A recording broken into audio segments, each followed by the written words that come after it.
balita batuk tidak diberikan terapi mukolitik atau ekspektoran, namun diberikan bronkodilator. Wah, karena ini pasti anaknya, jadi saya harus tanyakan, barangkali bisa memberikan pencerahan. Monggo, Bu Tuti Ya. dulu, silakan. Jadi kalau untuk anak kecil diberikan salbutamol itu kan bronkodilator yang pertama, apakah dokter itu sudah mendiagnosa anak ini kemungkinan gitu ya? Karena kadang-kadang kalau asma baru pertama kali terdeteksi, itu kan harus em, mengecek beberapa parameter pada anak, biasanya memang agak sedikit kesulitan, sehingga kita memberikan bronkodilator itu dulu supaya anaknya lebih lega gitu ya. Ada beberapa menilai ini sebagai off label karena sebenarnya batuk itu sendiri rata-rata penyebabnya adalah virus. Jadi tidak usah diapa-apain juga nanti sembuh sendiri sebenarnya. Kalau sekarang kan udah ditambah antibiotik. Jadi kemarin lagi Hype ya, pembahasan antibiotik. lagi dikuliahi antibiotik. Iya. Jadi kalau batuk pilek itu biasanya antibiotik udah ikutan masuk. Nah, pada kondisi batuk itu sebenarnya tidak perlu yang kita pakai antibiotik gitu ya. Tidak ada demam, cuman batuk tapi nggak selesai-selesai 1 minggu. Mungkin karena ada faktor alergi. Jadi dokter biasanya akan meresepkan obat-obat alergi juga untuk mengurangi alerginya. Kemudian salbutamol ini menurut saya antara dokter baru pertama kali mau mengidentifikasi bayi ini asma karena mungkin dia waktu pakai stetoskop mendengar ada wheezing, jadi kemudian diberikan untuk melihat apakah ketika ini diberikan nanti bayi itu akan baik-baik saja gitu ya. Tentu dosisnya juga harus disesuaikan. Begitu Bu ya. Baik. Ada tambahan dari Bu Apoteker Lucy? Ya, kadang-kadang memang terputusnya komunikasi karena kita tidak menanyakan kepada dokter kenapa sih tujuan terapi itu diberikan ya, sehingga kemudian akhirnya timbul tanda tanya nih, kenapa ya anakku dikasih salbutamol ya. Tapi kalau nanti misalnya nggak cuma kasus salbutamol ya, untuk obat-obatan yang memang diberikan, memang sebaiknya ditanyakan tujuannya untuk apa. Kalau kita bahasnya three-pronged question ya, apa yang dokter sampaikan gitu ya terkait dengan Ya. tujuan terapi, obat yang digunakan untuk apa, kayak gitu kan ya. Jadi itu harus di clear.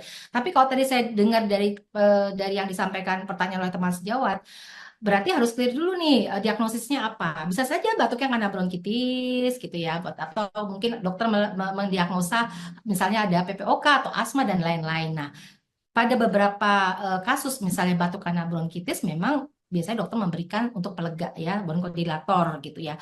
Tetapi kembali lagi saya setuju dengan yang disampaikan oleh Bu Tuti, harus apa ya, diagnosisnya harus jelas gitu ya. Karena pemberian salbutamol itu tidak dianjurkan sih untuk batuk biasa gitu, tanpa adanya masalah di saluran pernafasan yang penyempitan, entah itu karena bronkitis atau karena PPOK atau karena asma gitu ya. Jadi ini dipastikan dulu. Tapi kita tidak bisa menjustis, oh ini salah atau benar. Kecuali kalau kita menanyakan kepada dokter, sebenarnya dokter mendiagnosanya apa ya dok, kok diberikan bronkodilator gitu. Gue. Iya. Terima kasih, Bu. Ini menarik ya. Bagaimana penanganan asma pada anak, ibu hamil gitu ya. Ini lebih spesifik Hmm. lagi. Dan khususnya kalau pada anak ini penggunaan Saba ini aman apa enggak sih gitu. Monggo Bu Lucy, ada informasi ya? Untuk apa? Sabah. Sabah untuk Ya, untuk anak. kalau kita bicara terapi, sebenarnya kan penegakan terapi pada pasien, entah itu anak, entah itu apa dewasa, itu selalu didasarkan atas efikasi ya. Ya. Nah, penggunaan asaba untuk anak tentunya kalau dengan resep dokter pasti aman gitu ya. Nah, tapi kembali lagi, dokter yang akan mengukur dosisnya berapa sehingga dosisnya lebih tepat. Kenapa? Kalau ketika dosis itu tidak disesuaikan dengan umur dan lain-lain, pasti efek samping akan diambil seperti kayak apa? Palpitasi, tremor gitu ya, peningkatan denyut jantung dan seterusnya. Dan yang terpenting adalah untuk pemberian asaba pada anak itu monitoringnya sih Bu, monitoring efek samping walaupun mungkin sifatnya sementara ya, seperti Ya. tadi interferan gitu ya. Dan yang paling penting juga nggak usah anak ya Bu Tuti ya, dewasa aja juga make itu juga susah ya, inhaler ya kalau pakai saba ya. Berarti Ya. harus dipilihkan yang device-nya cocok, misalnya dengan nebul atau dengan spacer Ya. gitu ya, yang bisa membuat obat itu benar-benar dapat digunakan dengan efektif gitu. Jadi ya kembali lagi kalau itu diresepkan oleh dokter dengan dosis yang tepat, device yang tepat, tentunya aman gitu ya. Seperti itu. untuk seperti apa namanya pada wanita hamil ini kan penggunaan SABA Wanita misalnya. hamil. Ya, Oh, enggak ada dua Bu, ada dua betul. Tadi untuk hmm. anak, yang kedua memang untuk wanita hamil gitu kan. Biasanya juga ada yang kondisi pada saat melahirkan, terus juga misalnya dia terjadi bronkokonstriksi gitu ya. Nah itu boleh Hmm. nggak diberikan SABA gitu? Ya, beberapa studi saya sih membaca ya penggunaan SABA atau salbutamol pada wanita hamil itu juga umumnya masih dianggap aman gitu ya, terutama jika memang hamil itu kan selalu ada risk ada benefit ya Bu ya.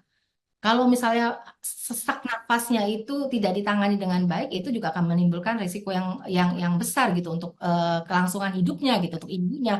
Hamil aja juga ngep gitu ya Bu. Jadi kalau ditanyakan apakah aman, keadaan secara umum aman gitu untuk memberikannya asal memang diberikan dengan sesuai dengan aturan pakai dan dosis. Walaupun di banyak negara salbutamol itu masih dalam kategori C.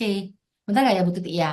Ya, Masih di FDA Ya. itu masih kategorinya C ya, sehingga pengelolaannya ya harus dalam kontrol dokter. dokter dan kemudian dimonitoring oleh apoteker. Dan yang paling penting sih untuk kondisi hamil tidak hanya tata laksana terapinya sih Bu Lea, lebih ke arah pengelolaan asmanya selama hamil gitu ya. Ya, Supaya tidak menimbulkan kalau asmanya tidak ditangani bisa komplikasi loh Bu, prematur, ya. preeklamsia dan lain-lain.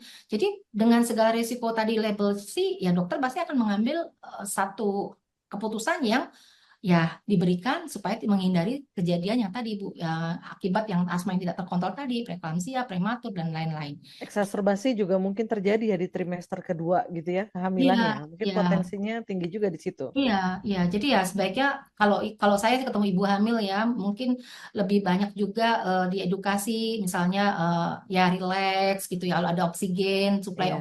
oksigennya gitu ya. Kan sekarang banyak nih suplai oksigen gitu ya. Terus kalau saya dulu Bu Tuti, saya nggak tahu ya Bu Tuti ya, Mm-mm. suka sekali di alam terbuka laut gitu ya. Jadi menghirup udara laut itu menyenangkan sekali. Jadi masing-masing punya cara relaksasi untuk menghilangkan sesak gitu ya. Kalau ngelihat suaminya bikin sesek nggak usah lihat suaminya dulu. Ada ada tambahan dari Bu Apoteker Tuti. Aduh, Bu Bu Lucy Lucy ini ini udah memang belok ke ya kiri repot. suka sih. Suka Saya izin menghindari pemicu. menghindari pemicu dia.